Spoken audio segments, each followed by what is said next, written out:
We trace every step of Mighty Mouse's rise, and every topic makes it harder to believe what came next. Too small to matter, the humble beginnings. Before Mighty Mouse was a nightmare for champions, he was a quiet kid from Parkland, Washington, raised by a deaf single mom and a stepfather who made home life rough. People love the myth of the born prodigy. Demetrius Johnson wasn't one. He was built, layered through routine, discipline, and a chip on his shoulder. In high school, he wrestled because it was the one place size didn't decide everything, grinding his way to state podium finishes while running track and cross-country purely to turbocharge his gas tank. Money? There wasn't much, so he worked. Mini golf sweeper, Taco Bell, construction, Red Lobster, even warehouse and forklift shifts. The days started early and ended late, leaving barely enough time to eat, sleep, and train. When coach Matt Hume eventually told him to quit his day job and go all in on fighting, DJ refused at first. He wasn't a dreamer, he was a worker, and he brought that same mindset into MMA. Efficient, mistake-free, no wasted motion. Let me take you back to WEC 48 in 2010, where Johnson stepped into the cage against Brad Pickett. Most people saw this fight as a mismatch. Pickett had the size, the experience, and the hype, while Johnson was the too small kid trying to make bantamweight work. And early on, it showed. Pickett muscled him around, slammed him with takedowns, and used his size to bully him against the cage. Johnson fought hard, but the judges gave Pickett the unanimous decision. But here's the detail everyone noticed backstage. Johnson never stopped moving. Even when he was planted on the mat, he scrambled like his life depended on it. He didn't look broken, he looked tireless. Pickett got the win, but he also walked out of the cage exhausted, realizing this too small fighter wasn't easy to put away. That fight revealed something bigger. If Johnson could survive against bantamweights, imagine what would happen when he finally faced fighters his own size. And that moment was coming fast. The WEC merged with the UFC. The Japanese icon would soon learn what kind of problem Mighty Mouse really was. The debut nobody expected. When the WEC merged with the UFC, the spotlight was on the heavier divisions. The little guys weren't expected to move the needle. Certainly not Demetrius Johnson. He was still undersized at bantamweight, still seen as the hardworking underdog. His first UFC assignment? A Japanese superstar, Norifumi Kid Yamamoto. To understand the weight of that moment, you need to know who Kid was. In Japan, Yamamoto was a household name, a knockout machine with highlight reels that made fans roar. The UFC saw him as a potential gateway to bring the Japanese audience closer. A proven finisher who could become the face of the lighter divisions in the US. And standing across from him was Johnson, the American newcomer who looked like he belonged in a different weight class. Let me take you back to UFC 126 in 2011, when Johnson walked into the octagon for the very first time. From the opening bell, he flipped the script. Instead of being overwhelmed by Yamamoto's power and aura, Johnson smothered him with speed, darting in and out, chaining takedowns before Kid could even set his stance. Every reset Yamamoto tried to make, Johnson was already 2 steps ahead, forcing the pace higher than the Japanese veteran could handle. Across 3 rounds, Johnson never gave him breathing space. He turned Yamamoto's striking advantage into frustration, dragging him into scrambles, grinding with top control, and proving his cardio belonged on another level. By the time the final horn sounded, it wasn't even close. Johnson won by unanimous decision, and suddenly the too small fighter had just beaten one of Japan's most famous exports.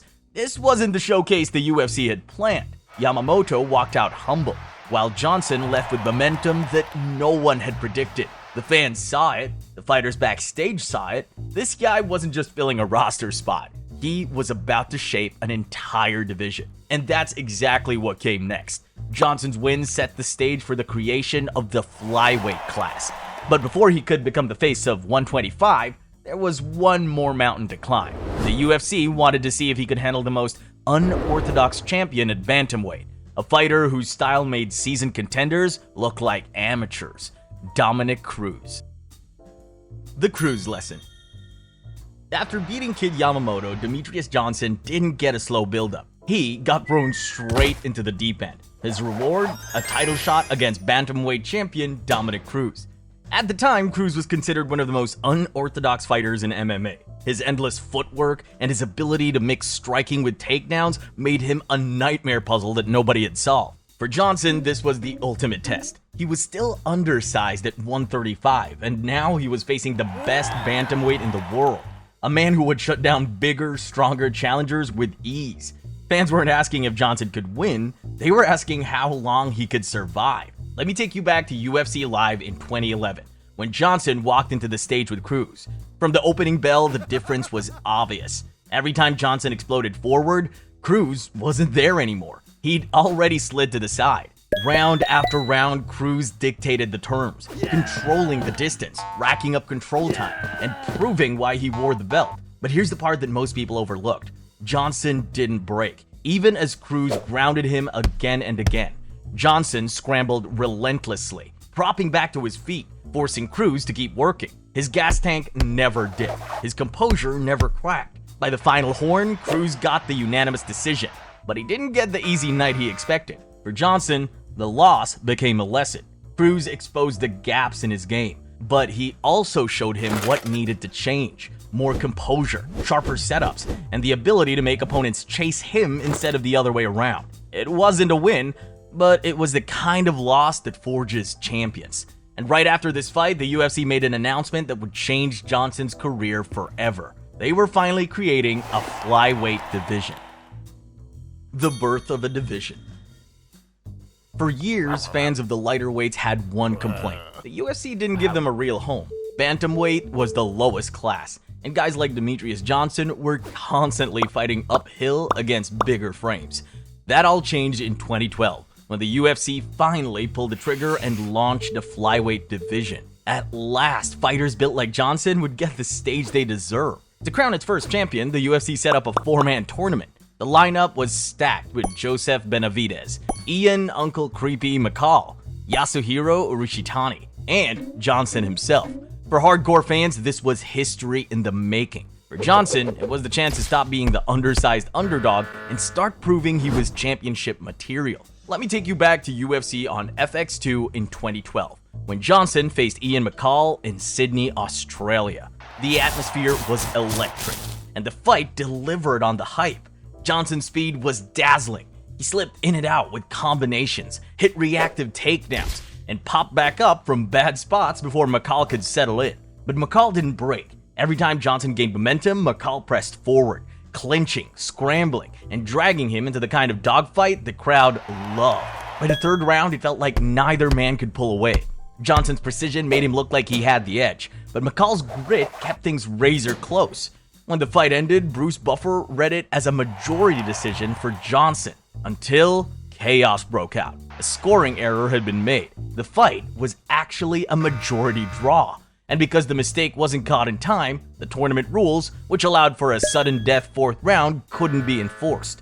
The fight ended in chaos, and the division stayed raw. Hit subscribe, there's plenty more jaw-dropping drama. For Johnson, the result was a setback, but also a spotlight. He'd gone toe-to-toe with one of the toughest fighters at 125, and showed he could keep up when the fight got messy. He wasn't just a speedy technician anymore, he had grit to match his skill. Still, a draw meant unfinished business, and the UFC knew fans wanted a clean answer. A rematch was booked, giving Johnson the chance to erase all doubt and stamp his name as the frontrunner for the new division's crown. Even though the official result wasn't a win, the message was clear. He was built for this new division. The redemption.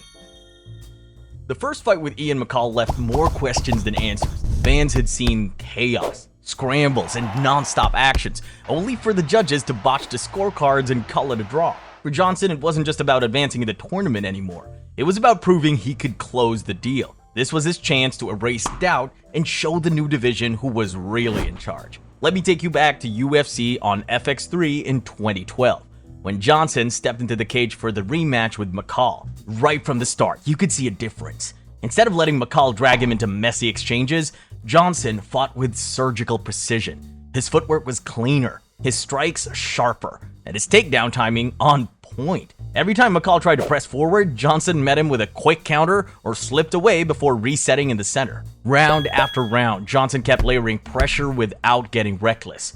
He stuffed takedowns, peppered McCall with combinations, and made him miss in scrambles that Johnson once struggled with. By the final horn, there was no confusion this time. Johnson won the unanimous decision and punched his ticket to the tournament final. But the win was about more than advancing. It showed evolution. The first McCall fight was chaotic.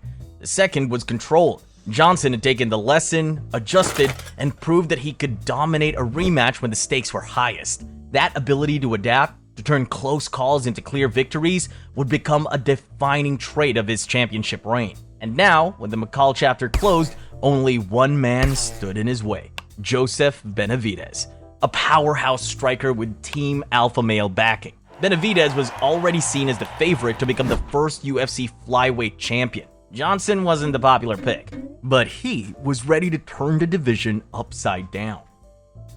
The First King. The UFC had never crowned a flyweight champion before. For years, the lighter fighters were ignored, dismissed as too small to draw.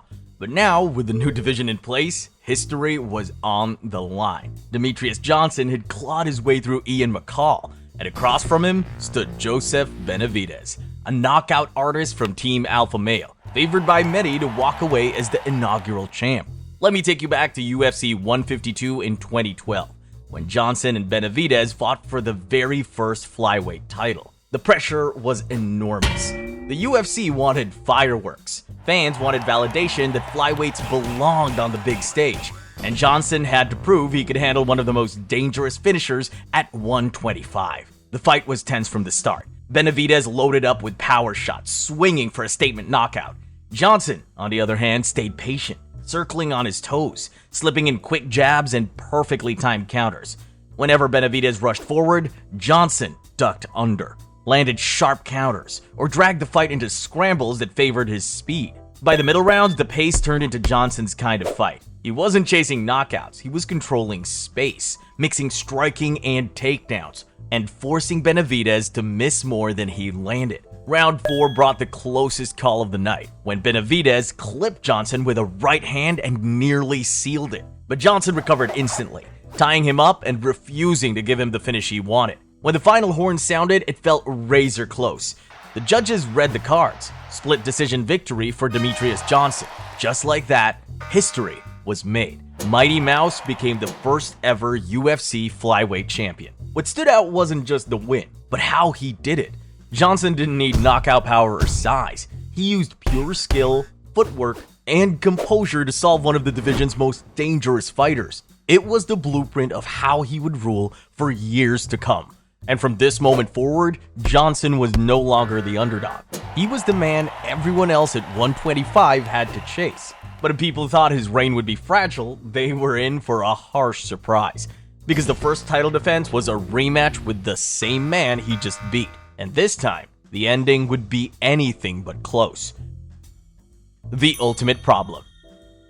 Every new champion faces the same question. Was it a fluke? For Demetrius Johnson, that question came fast. His split decision win over Joseph Benavidez had crowned him the first flyweight king. But plenty of fans argued Benavidez could take him in a rematch. That's exactly what the UFC booked. The same opponent, this time on free television, with the world watching to see if Johnson was really the real deal. Let me take you back to UFC on Fox 9 in 2013, when Johnson stepped into the cage to silence all doubt. From the opening bell, he didn't look cautious. He looked ruthless. He used footwork to slide into range, snapping crisp combinations while forcing Benavidez to swing at air. And then, less than 3 minutes into the first round, it happened. Johnson slipped inside, cracked Benavidez with a right hand on the button, and dropped him flat. No scramble, no recovery. Just silence as the champion stood over his fallen challenger. It was the first knockout loss of Benavidez's career. And it came at the hands of the man people once called too small, too technical, too boring to be dominant. This was more than title defense. It was a statement. Johnson had taken one of the division's most feared strikers and finished him in devastating fashion. Overnight, the conversation shifted. He wasn't just defending a belt. He was dismantling the idea that flyweights couldn't deliver highlights. That night on Fox, millions of viewers saw the truth. Mighty Mouse wasn't just a tricky puzzle. He was a legitimate nightmare who could end your night with a single shot. And if he could do that to Benavidez, what chance did the rest of the division have? But as Johnson's reign continued, it became clear he didn't need knockouts to terrify opponents. Because in his next legendary moment, he pulled off something so outrageous that fans still call it the greatest submission in MMA history. Submission of the century. Every champion has a signature moment. Anderson Silva had the front kick, Conor McGregor had the 13-second knockout. For Demetrious Johnson, it wasn't a punch or a kick, it was pure innovation. Something so outrageous that fans still replay it years later, trying to figure out how it was even possible. Let me take you back to UFC 216 in 2017, when Johnson defended his flyweight title against Ray Borg. On paper, this was just another routine defense. Johnson was already deep into his reign, piling up wins with machine-like consistency. Borg was tough, but few people gave him a real chance.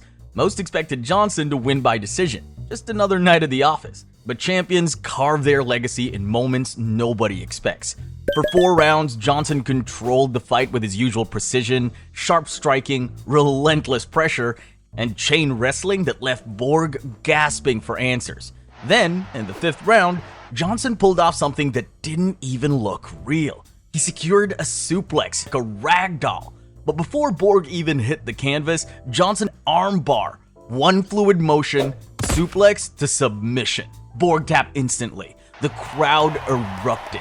Commentators lost their minds, and the highlight instantly went viral. It wasn't just the submission of the year, it was the submission of the century. That single sequence captured everything about Mighty Mouse: creativity, timing, and a level of technical mastery the sport had never seen before. Nobody else would even think of trying it, let alone execute it flawlessly in a world title fight. In that moment, Johnson didn't just defend his belt. He rewrote what was possible inside the octagon.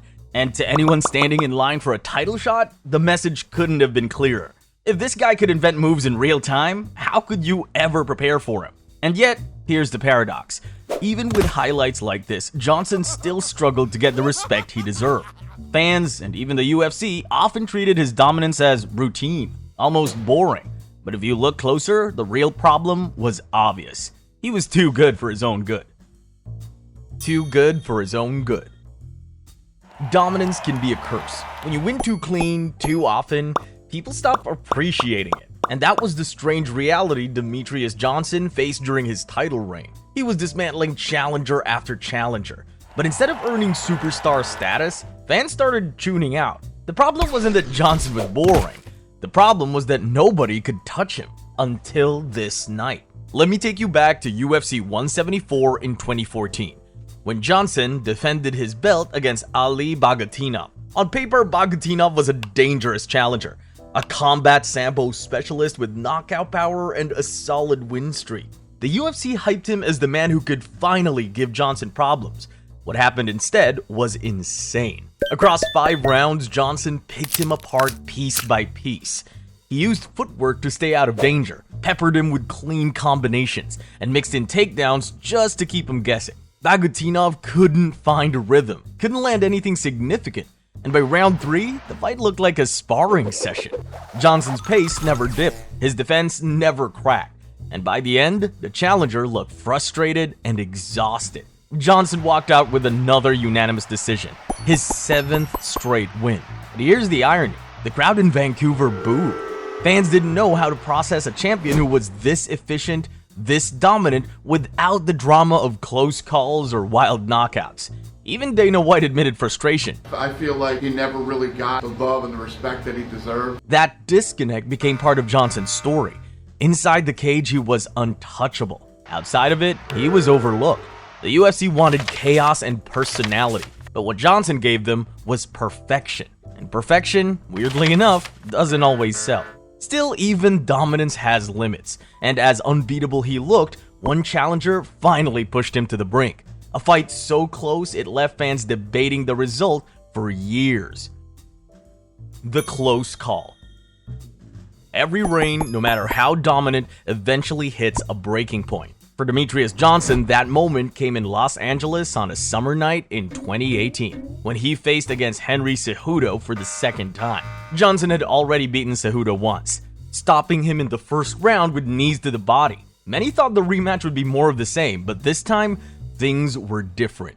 Let me take you back to UFC 227 in 2018, when Mighty Mouse defended his flyweight belt for the 12th time. From the start, Johnson looked sharp. He snapped kicks to the legs and body, peppered Cejudo with jabs, and moved like he always did. Fluid, untouchable, calm under fire. But Cejudo didn't fall. Wrestling exchanges harder than before, clinching tighter and sneaking in just enough control time to steal moments on the scorecards. Round after round, the fight turned into a chess match. More strikes, slicing Cejudo with precision, while Cejudo used clinches and takedowns to grind seconds into points. By the championship rounds, neither man had broken. Johnson's volume and creativity were there, but Cejudo's pressure made sure nothing came easy. When the final horn sounded, nobody knew who had won. It felt like a razor-thin fight that could tilt either way. The judges read the cards, split decision. Henry Cejudo. For the first time in 6 years, Demetrius Johnson was no longer the UFC flyweight champion. The MMA world was stunned. Some fans swore Johnson had done enough. Others argued Cejudo's wrestling control gave him the edge. What everyone agreed on was this: it was one of the closest decisions in title history. For Johnson, it was a bitter pill. He wasn't dominated, he wasn't exposed, he lost by inches, not miles. And that's the part that made it hurt more. After a record-breaking reign, his legacy ended not with a knockout, not with a submission, but with a split decision that could have gone either way. But in hindsight, it wasn't an ending. It was a turning point. Because what came next would change not just Johnson's career, but MMA history itself. The historic trade. When Demetrius Johnson lost the belt to Henry Cejudo, nobody thought it would mark the end of his UFC story. But behind the scenes, something unprecedented was happening. For the first time in MMA history, the UFC negotiated a fighter trade, sending Johnson to one championship in exchange for Ben Askren. It sounded surreal. A former pound-for-pound king swapped like a player in pro sports? Let me take you back to a new era in 2019, when Johnson made his promotional debut against Yuya Wakamatsu in Tokyo, Japan. The crowd treated him like royalty. In Asia, Johnson's skill set wasn't overlooked. It was celebrated. Instead of being criticized for not moving the needle, he was welcomed as one of the greatest technicians to ever step foot in a cage. The fight itself showed why one wanted him so badly. Wakamatsu came out fearless, swinging with heavy hands, even clipping Johnson early. But Mighty Mouse adjusted instantly. He tightened the distance, worked his clinch, and in the second round, dragged Wakamatsu into his world. From there, Johnson snatched a guillotine choke, forcing the tap and announcing his arrival in style. It wasn't just a win, it was a statement. In the UFC, Johnson's dominance had been underappreciated. In his every move was treated like a masterclass. The promotion put him front and center, and fans around the world began recognizing what hardcore followers had known for years. This wasn't just a champion, this was a legend. And the story didn't stop there. Johnson entered one's Flyweight Grand Prix, battled through tough contenders, and earned another shot at gold. It was the continuation of a career that refused to slow down. But as he built this new chapter, there was still one more defining moment waiting. A fight that would close the circle and cement his Hall of Fame legacy. The Hall of Fame. Every legend needs closure. For Mighty Mouse, that moment came not in the UFC, but halfway across the world under the bright lights of one championship. After beating Yuya Wakamatsu, grinding through Tatsumitsu Wada, and outclassing Danny Kingad to win the Grand Prix, Johnson earned a shot at flyweight gold. But in his first title challenge against Adriano Moraes, the unthinkable happened. Johnson was finished for the first time in his career. A crushing knee on the ground left him staring at the ceiling while Moraes walked out with his belt. For the first time in years, Johnson had to answer the same question his opponents once faced. Could he come back? Let me take you back to on Prime Video 1 in 2022. The rematch between Johnson and Moraes. This time, Johnson walked in as the veteran underdog, the smaller man once again, but with a career's worth of experience fueling him. Moraes fought smart early, using his length and grappling to frustrate the legend, but Johnson stayed patient. chopping away, inching forward, never losing composure. Then came round 4. For me, this was perfection. The kind of finish that only comes from years of experience and flawless timing. Moraes circled the fence, and Johnson fired a right hand that staggered him. In one seamless motion, he followed with a flying knee, the exact weapon Moraes had used to beat him the first time. Moraes crumpled. Johnson stood tall, arms raised as the crowd exploded. The man who had defined perfection in the UFC had just avenged his toughest loss on foreign soil. That victory wasn't just about another belt. It was about validation. In the UFC, Johnson's reign had been taken for granted. In one, he was celebrated for what he truly was: a pioneer, a technician, and a fighter who changed the game for the lighter divisions. Fans in Asia treated him like royalty, and the MMA community finally puts his name where it belonged, alongside the all-time greats. And in 2023, the circle closed. The UFC announced what everyone already knew. Demetrius Mighty Mouse Johnson was officially a Hall of Famer. Not because of one knockout, not because of trash talk or hype, but because for over a decade, he turned fighting into an art form. Opponents feared him, fans underestimated him, and history will always remember him. Because for anyone who ever stood across from him, there's no debate. It truly sucked to fight Mighty Mouse. If you like this Hall of Fame edition, then watch the next one about Anderson Silva.